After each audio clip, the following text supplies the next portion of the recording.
Where I'm from, my daddy raised me. He's like, you get your butt kicked, you heal up, you go back after the guy who whipped you until you whip him and it's over. And that was the one thing that was really getting on to me, is that I felt that I'd been beaten. And I did everything I could, surgeries and everything, to put myself back together to go back over and to re-engage. So I went back over into Iraq in 06 and 07, and we only get my knees broken up. Cost my career, so totally backfired. But, besides that,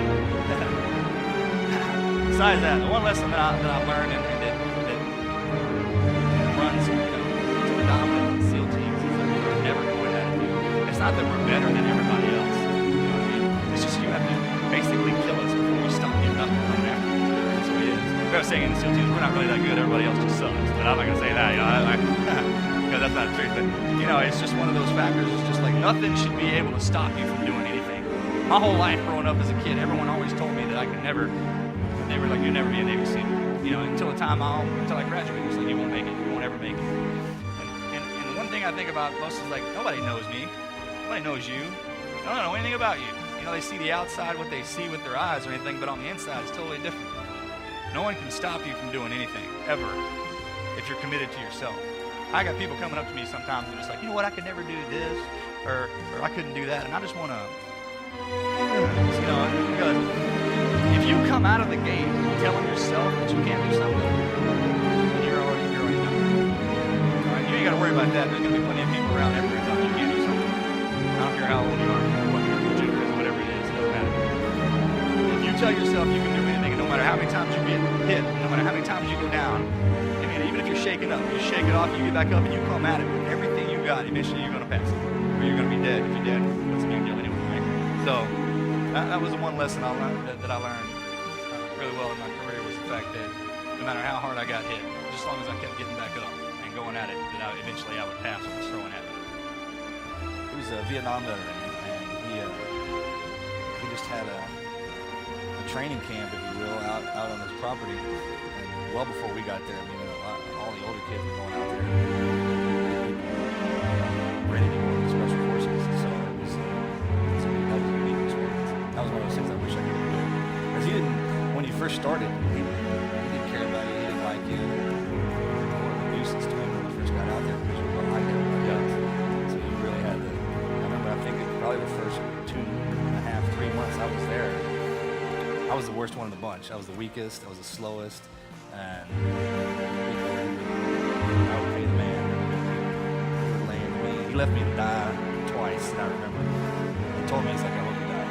He just walked off. If I was 15, 14, 15, I started all the way until the first and then even after I got into the SEAL team, I got back off or something like that.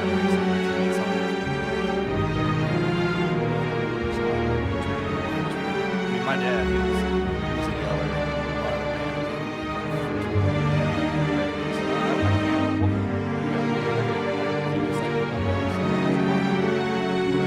It got to a point to where literally could do things about it.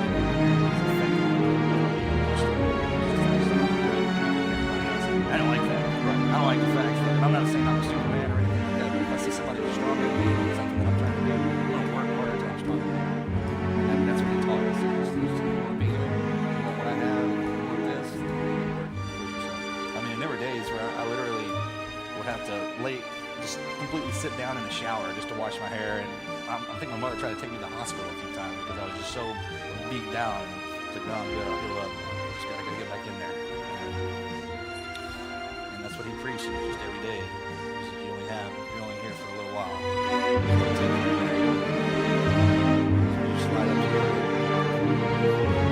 You get up there and you're checking in, and you walk in there with a perfect, pristine body. I'm sure they're going to look at you.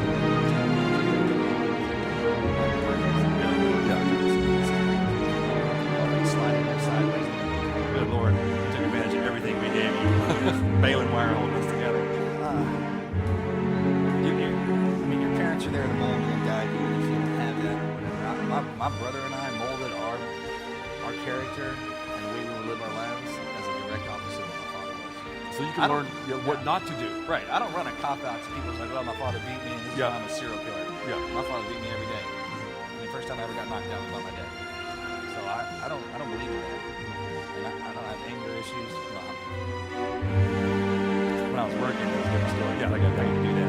I don't put. I've never even raised my voice in my life. She never seen me cussed at her or anything like that. She's always so it's I don't believe in that. So I mean, if they're dealing with that, it's just to stay focused, to keep the course, know that you're better than that. I'm sure anybody can cop out. Well, I was dealt a bad hand. Yeah. So what? Everybody is. Life's tough. Suck it up. That's right. Just the training so tough. It's just knowing that in the back of your head that you're sick of whatever injury, like whatever. If you want something that's so bad, and you know you're there, it's somebody else. I told him first. I mean, I made a point to go to the training. It's like you have to keep it.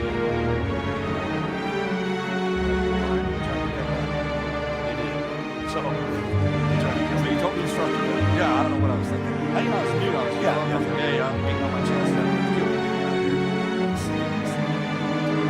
I had a lot of crosses to bear. The thing about bus training is that no matter who you are, what kind of athlete you are, don't define it and don't exploit it. Well, I had plenty of them. The only thing I had going for me when I got in there is I could swim like a fish. And Now, where did you learn how to swim in East Texas? well, my father was a collegiate swimmer. Oh, okay. Eagle Scout, all that stuff. So apparently, I don't remember this, but when we were young, my dad took my brother and I by the back of our church and threw us in this river/pond, and my brother drowned and wound up in the hospital. And somebody pulled me out. That was his way of saying sink or swim kind of deal. But we learned how to swim, and that's what I was doing. So you had how many people in your buds class started the class? How many people started buds and how many made it?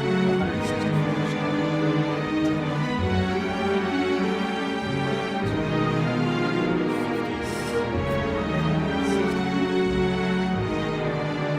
You broke your femur. I did. How did that happen?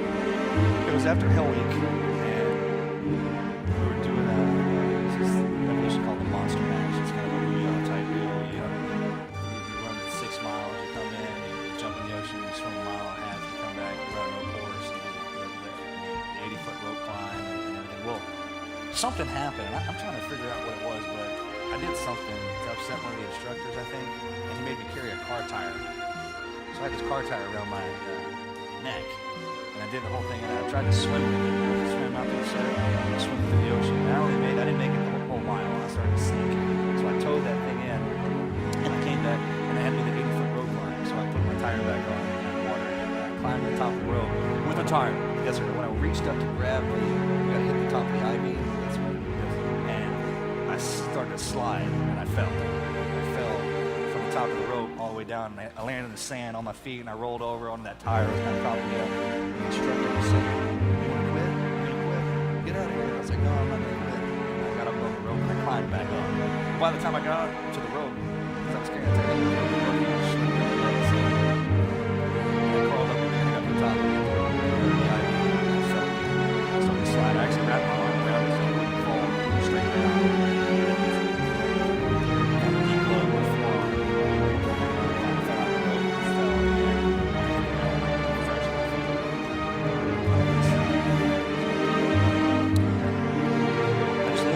I didn't tell him anything. I felt like I had hit my groin.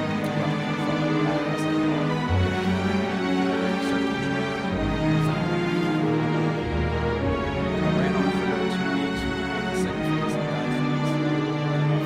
My first 4-mile time run. I was always in the back, but I was way back. I think I had hit 3 miles in 45 minutes or something. It was pitch black. I couldn't see it. It was still dark outside. And all of a sudden these headlights come up and the instructor said, who are you? I was like, it's Latrell. Yeah. What are you doing back here? I was like, I think I pulled my groin. And they're like, get in the ambulance, the suburban ambulance. And they're like, wait a minute, first go get wet and sandy. And I was like, all right, so I had to go get wet and sandy down the ocean. I get back in there and take me to the hospital. I get a bone scan. 13 inch femur, stress fractures, 7 inch.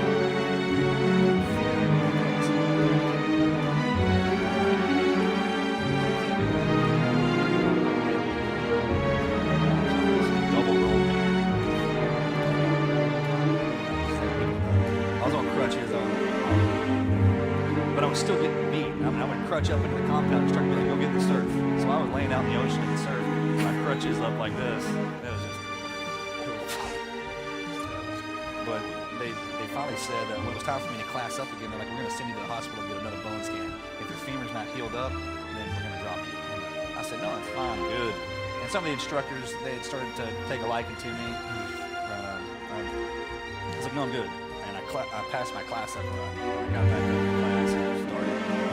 We got all the way to around the third phase.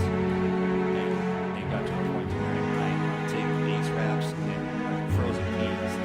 My bed was elevated at the foot. Put frozen peas from my ankles to my hips and peas wrap, and I'd sleep like that. And then I was just chewing the 800 milligram Motrin. They would have to, my sweet mate would have to wake me up 35 to 40 minutes earlier before everybody else just to pick me up. So we start walking, so my legs were working, they would carry me up to the compound. And when we do runs, they would actually push me. Or one time they tied a rope to my belt and pulled me through the run. And I just wanted to fall down. They would take me up to the team. We were a small class now, so I got through it. It wasn't because I did it well. They would help me.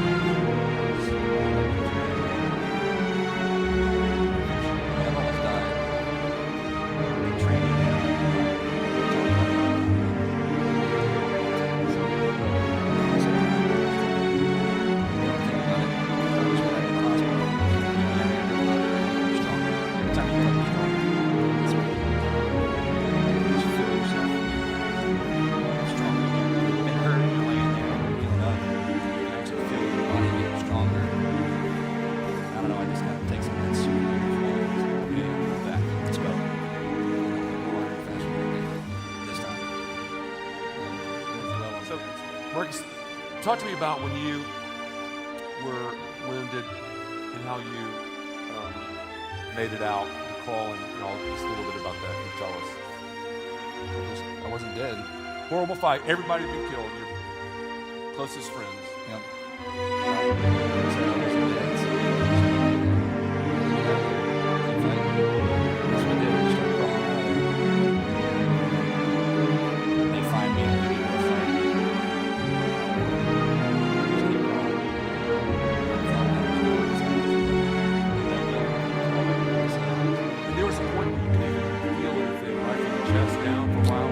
I've been shot in the back, and it's the second time.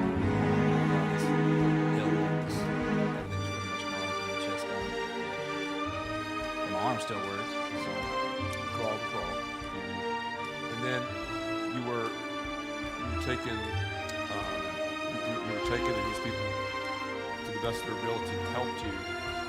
And then we sent 16 people in a helicopter to rescue. Am I correct?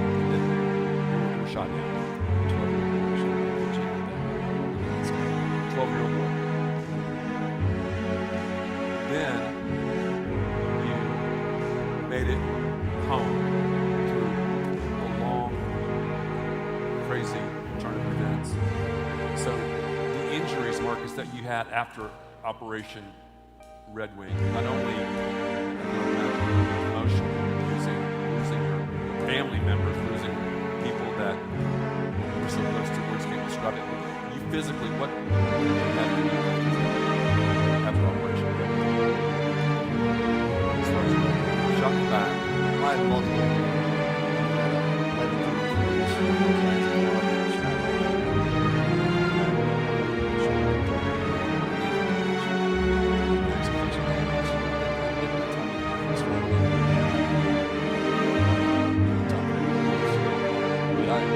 Once I got back, like I said, it had taken me down to your homes to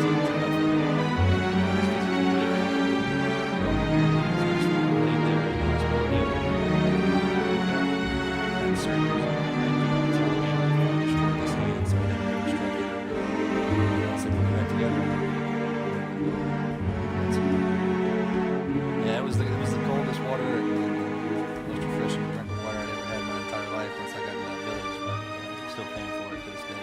But it's a part of my life now. I don't even think about it. Marcus, I'm going to talk about commitment and this never quit mentality. Not that we're perfect, right? I mess up every day. So you said it's all about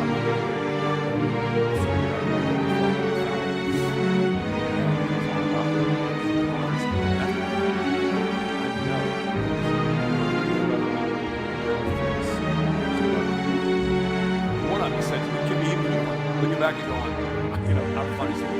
What would you say are the benefits of never quitting? Not just where you've been as a Navy SEAL, this hero, but just in life, to pedestrians, normal people, looking at you like, well, I'll never be this guy, but... Well, I think that goes back to what you're saying about the never quitting part. I'm nobody special. I don't have some gift that you don't have. That's right. So, never quitting something allows you to, I guess the best way to put it, I would say, is because I know what I've done in my past, I have a pretty good idea what can stop me in the future. If something does hit me that I haven't experienced before, I'm just looking at that one year. That's why I just took that. So most of the obstacles and adversity that I face in daily life is just there's something that I just don't even notice or shrug off. There's something really hard to get to. I have to do that little gear to get through it, and I do it. And As you mentioned about commitment would be discipline, endurance, vision, creativity. You can talk about character all day long. you can see where you're starting, and everyone can see that. Whatever it is that is Marcus, quick question. How far when you fell off the mountain the first time did you fall? Yeah, you know how many feet you fell? 6,000.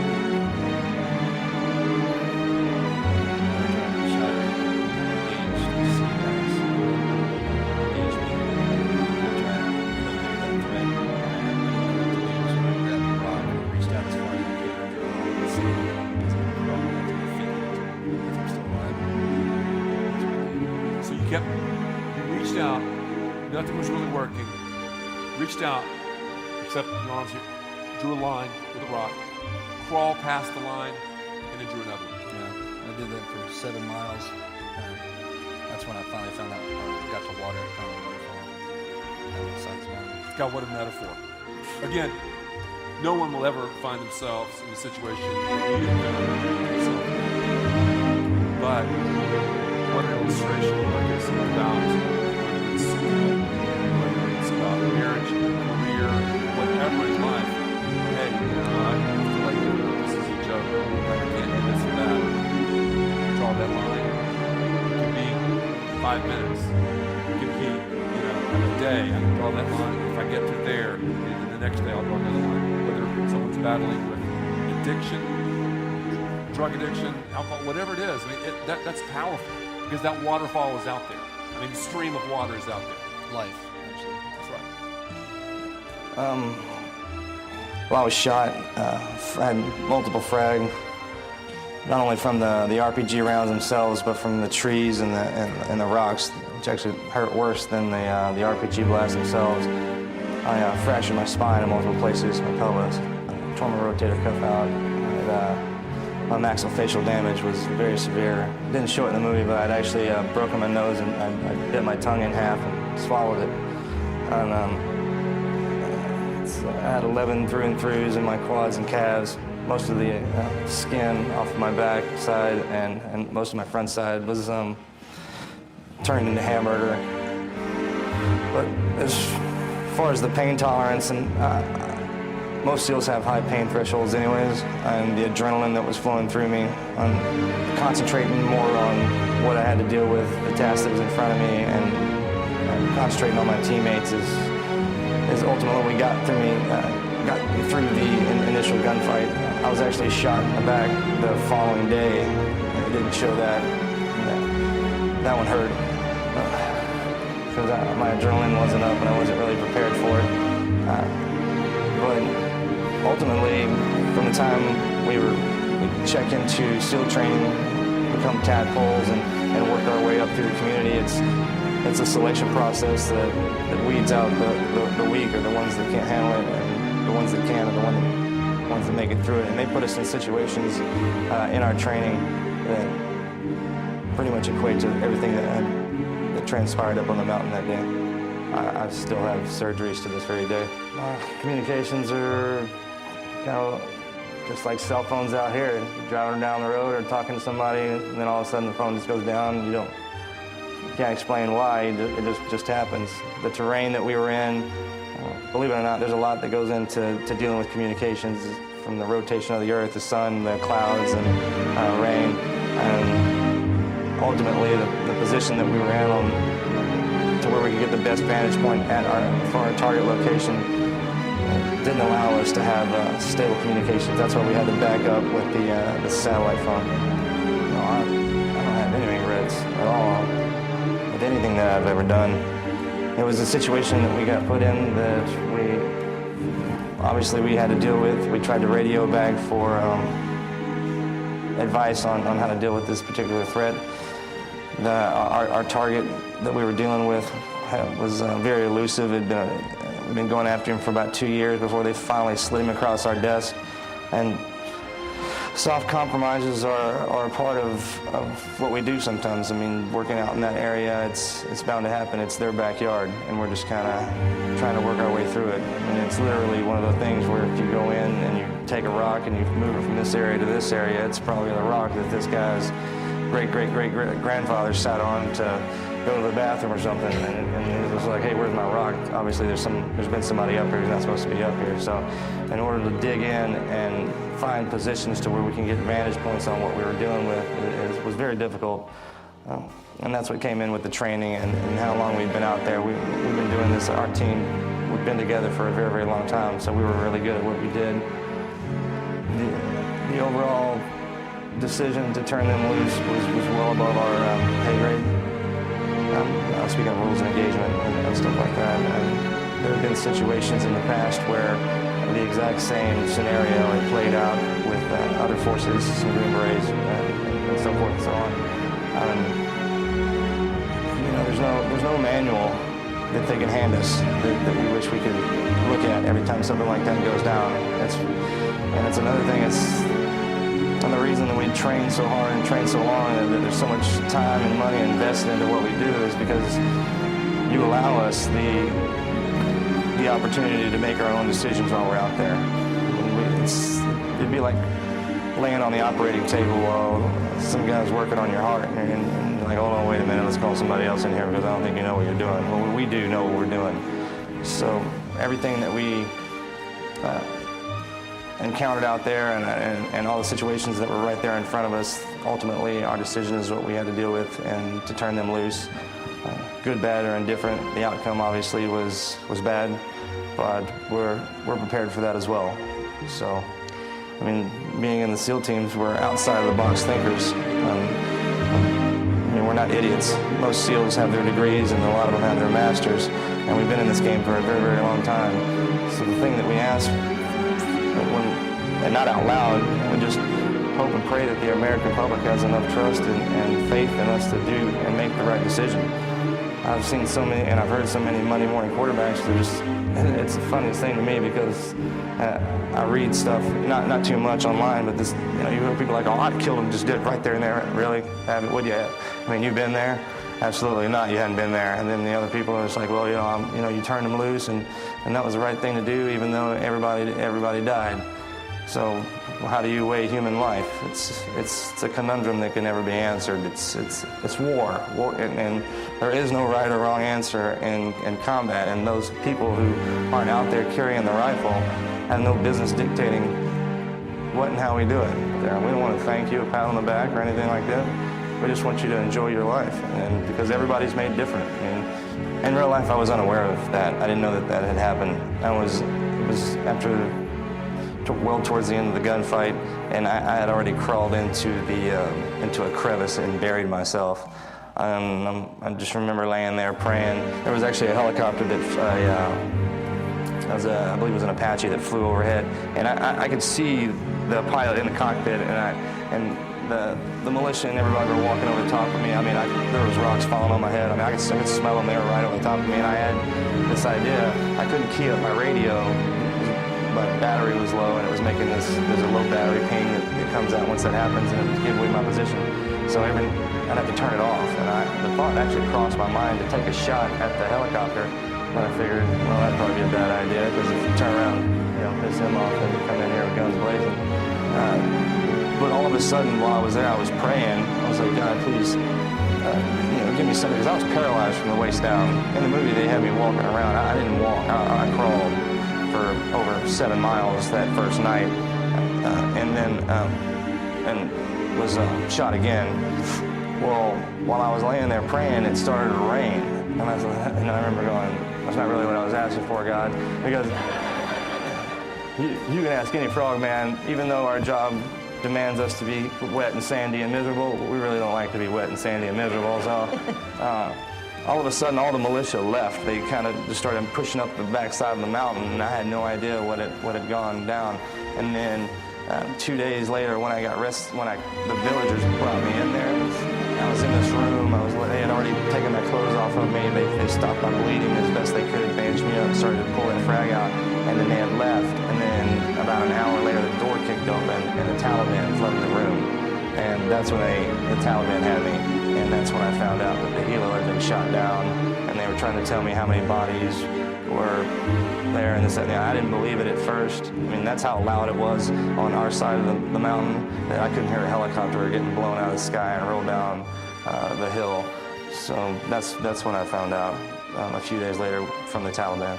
Obviously, right after the op went down and I was rescued, and they pulled him away from me. He left in the helicopter with me in real life, and the rescue was at night, under gunfire.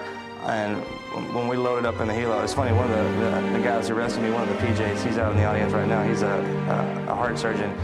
He almost shot me in the chest because I was dressed up like an Afghani and I had a rifle, and Gula was with me and they were having to carry me. Well, the only thing that saved me, because I came up at the back side, the wrong side of the helo, and the helo actually came in to crash. The rescue is crazier than anything you just saw on that TV.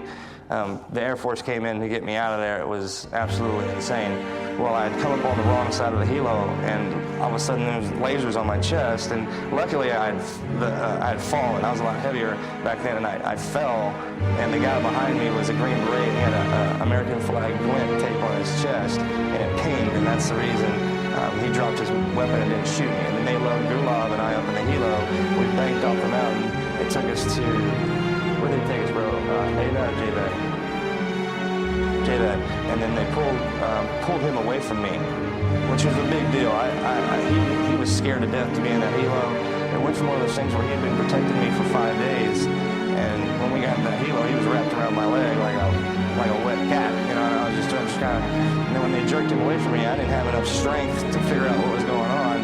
And he pulled me back into the helo, and when they shut the door, I just remember them pulling him away. And then we flew to another base where they offloaded me onto another transport, flew me to Bagram Air Force Base.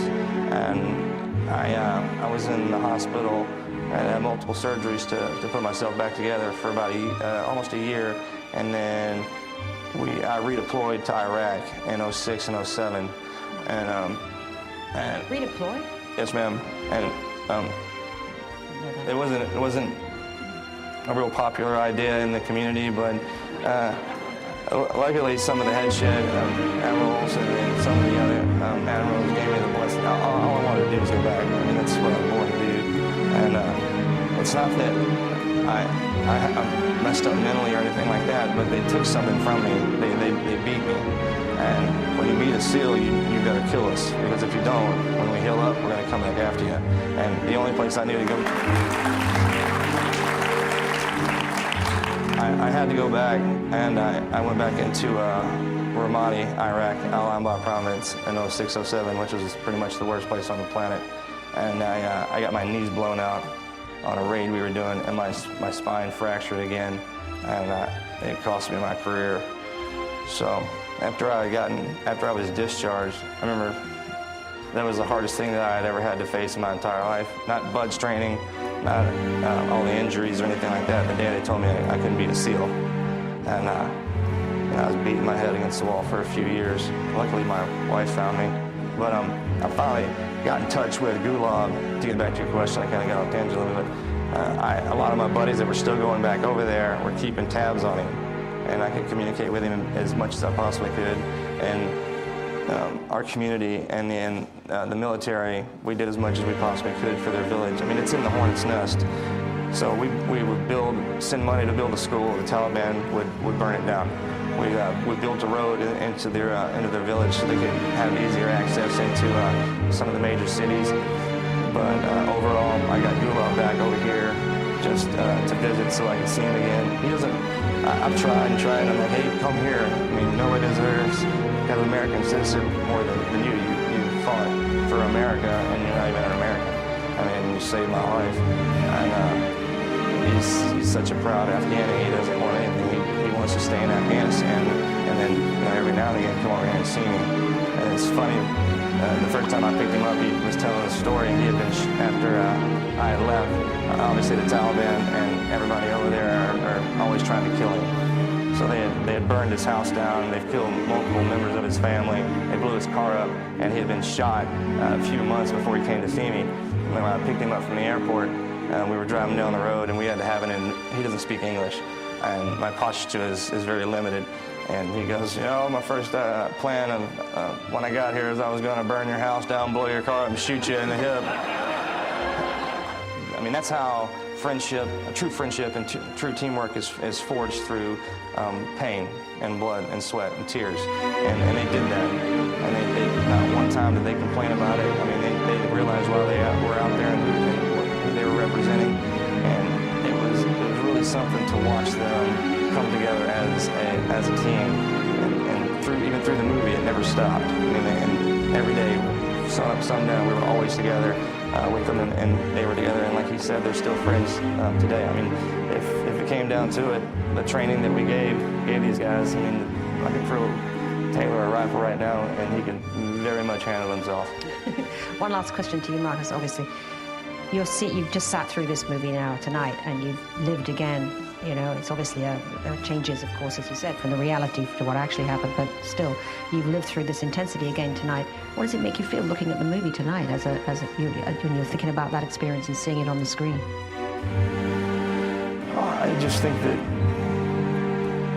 Pete and Taylor and Emil and Mark and Ben and the rest of the cast and the crew, they did an absolutely outstanding job of taking what happened on the mountain that day and putting it into a film. I mean, even writing the book, I couldn't put every detail that ever happened on the mountain that day down on paper because I just simply can't remember it.